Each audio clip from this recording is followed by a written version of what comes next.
Quantum imaging. It's the mind-blowing future of defense, and it's already in the works. I'm Ben Mulrooney. The West Block starts right now. How could quantum radically change the battlefield, and what exactly is quantum computing anyway? And AI that serves all Canadians. Artificial intelligence is here, and its influence will soon be felt almost everywhere. How is Ottawa's new AI platform being seen by experts? Plus, what I'd like to see, Canada become our 51st state. One of Donald Trump's greatest hits is on repeat. We ask a Republican insider, why now?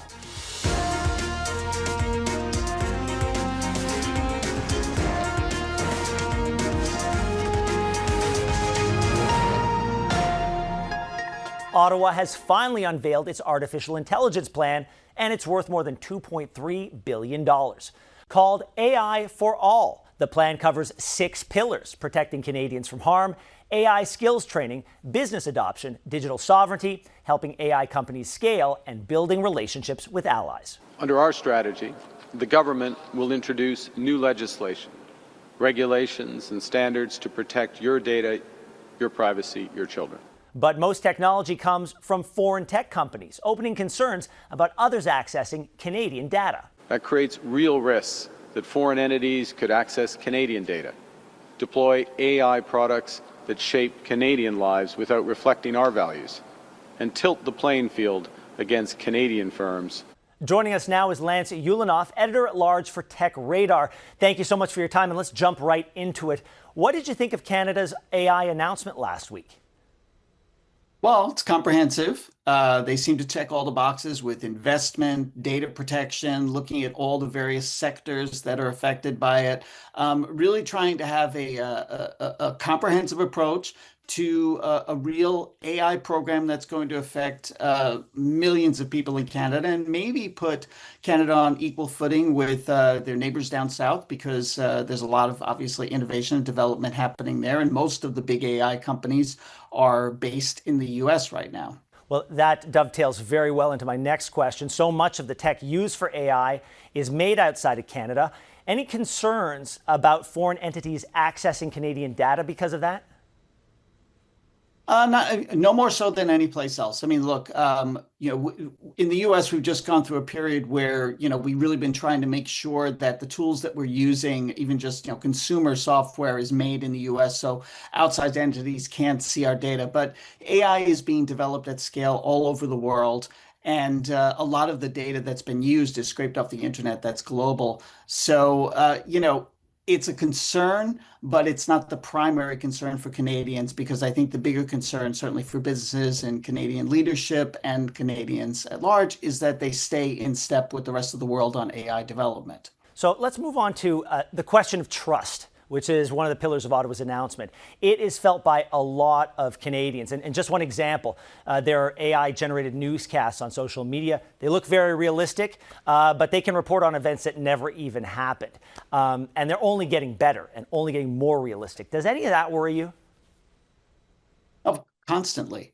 I am stunned every day at the quality and level of AI-generated content.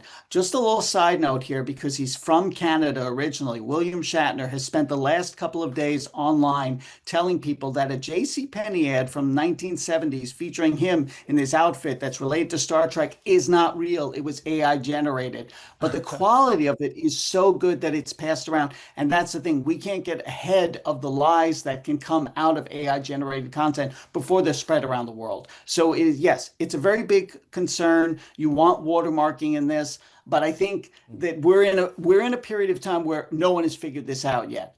And the weird thing about AI development is that it happens so fast that we don't have time to build the structures, the regulations, the checks and balances that can control and ensure that what we're seeing is in fact real. And AI has sort of spiderwebbed its way into every aspect of how we consume information. Simple fake photos that can be created on your smartphone, fake voice calls that can scam people out of money. How is the general public expected to tell the difference between real and AI? It always feels like there's an advancement and then we play catch up to try to give people the tools to validate whether what they're seeing is real or not. Look, I think that it's very real. You're absolutely right. The best tools that we have still remain us, within our heads, we're going to get these scams. They're getting better. They're getting smarter. They're getting more realistic. And it's hard to tell when somebody gets a call and it sounds like it's maybe a family member. But I always tell people to pause, think, step back, and then reach out and contact the party directly in the way that you always did. Phone call, walk to the house where they live. It's like you have to think before you act. And so it's more critical than ever because we live in the age of AI where it's hard to trust anything. Well, there's also the issue of racial and gender biases. And, if someone trains a human detection algorithm using images of only people with a certain hair color, anyone with a different hair color is deemed non-human. I mean, that's a pretty basic example, but how can issues like this be avoided? Is it just about the training and what we feed the beast? Yeah, in the early days of AI, we really didn't even think about bias clearly, partly because mostly consumers weren't touching it. But when consumers sort of met with AI and were using it as scale, people started to realize, wait a minute, some of the ways in which it's even just the output of, say, images that are generated by AI, how they depict people in a certain way, as if that's the way everyone looks, and you realize that goes straight back to what were they trained on? And that also goes straight back to who were the trainers, who were the programmers. And so there's a sort of gender and diversity problem with the tech industry that has existed for a long time, so that you had a certain narrow view of the world in these early AI systems. But that has been changing because the AI, industry woke up to it and has been trying to introduce more diversity into these systems, but it is definitely not perfect. What is the biggest positive you see with AI? It is so good at finding meaning in massive amounts of data. And that points directly to things like science and medicine. And we are going to find cures for things because of AI. We are going to detect cancers early because of AI. We may even start to come up with some solutions for climate change because of AI. So I think that there are tremendous benefits, tremendous powers. It's just that everything is happening everywhere all at once. And I think that's what makes it difficult. But I am absolutely positive on AI because I believe in the power of what it can do to help humanity. Lance, thank you so much for your time. It's a pleasure. Continuing with tech news, let's turn to defense, where a quantum race has begun. Led by the United States, China, and the United Kingdom, it's about to completely transform the traditional battlefield. Quantum tech could make the battlefield virtually transparent. An enemy with an RPG under a camouflage net, for example, could be revealed. Photons, basically a quantum unit of light, are sent out, and the ones returning would give a pixelized version of what or who is hidden from view. The frequency of that light would be difficult for the enemy to detect, so they wouldn't even know if they were being checked out. In close quarters, quantum imaging is expected to give soldiers an incredible edge, like the ability to look around corners. It would essentially bounce one beam off the ground, and then that information would be sent back to the soldier by another beam and shown in a wearable monitor. This tech is already being worked on in the US and UK. The very nature of warfare is changing rapidly. Canada will also be spending on quantum computing. It's part of the $60 billion defense spending package announced earlier this year, getting this country to its 2035 NATO spending targets. If we're better in AI, we're better in cyber, we're better connected in the north, we have better flood defenses, all those factors, we have a better country. Joining us now is Niki Harris, a former AI policy analyst at the Department of Defense. Niki, thanks so much for joining us. Thank you so much for having me. This is such a wonderful opportunity. You've worked with governments, you've worked with the Five Eyes, including the U.S. political declaration on the military use of AI. Now, we just ran a package on quantum computing in relation to defense. Can we take a step back and can you give us a 101 on what quantum computing actually is? Absolutely. That's such a great question because I think there's a lot of confusion for many people. I think the best way to really cushion this is to first talk about classical computers. So quantum computers and classical computers are different, but how we understand classical computers, that's what we use all the time in our phones, is all the computation that we do and digital work that we do. And that relies on bits, which are 0 and 1, binary.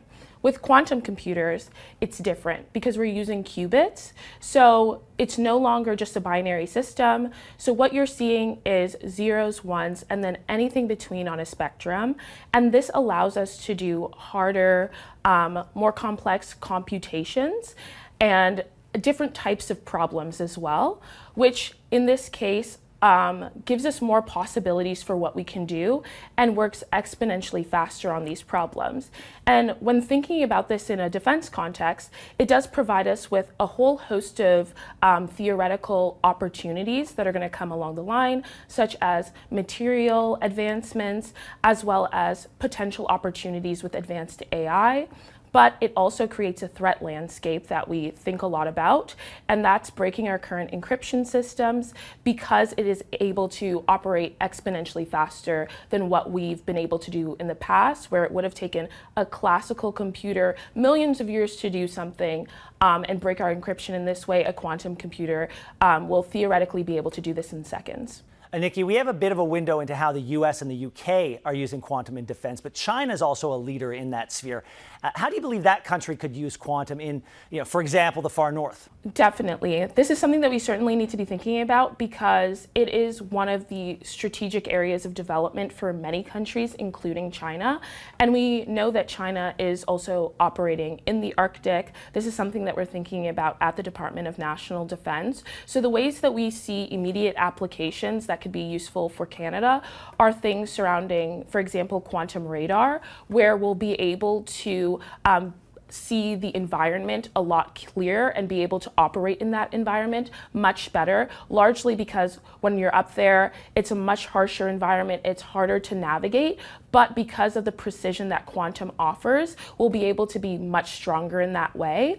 Beyond that, thinking about, once again, optimization when it comes to logistics and being able to plan things.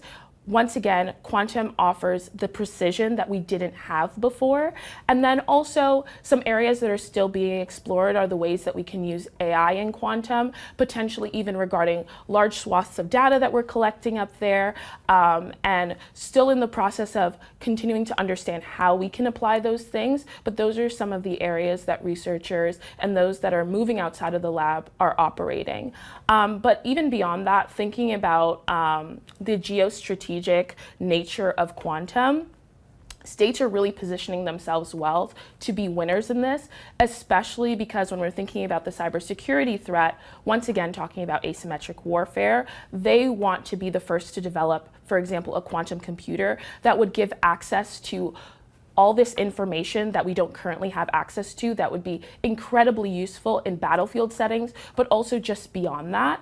And so watching what these countries are doing, seeing, for example, China is a really big winner when it comes to quantum communications and securing their communications, doing that in a number of ways, working with Russia and other states to be able to develop this capability.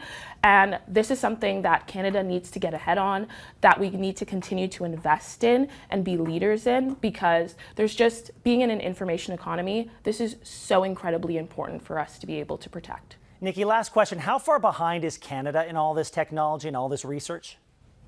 Well, I think it's a mixed bag, I would say. Like we say in AI and in a number of different industries, we are incredibly capable when it comes to research. People from across the world come here to engage with us in our knowledge and our ecosystem hubs. We're world renowned, and we have a lot of really incredible leaders that have already been praised globally for the work that they're doing in the quantum space.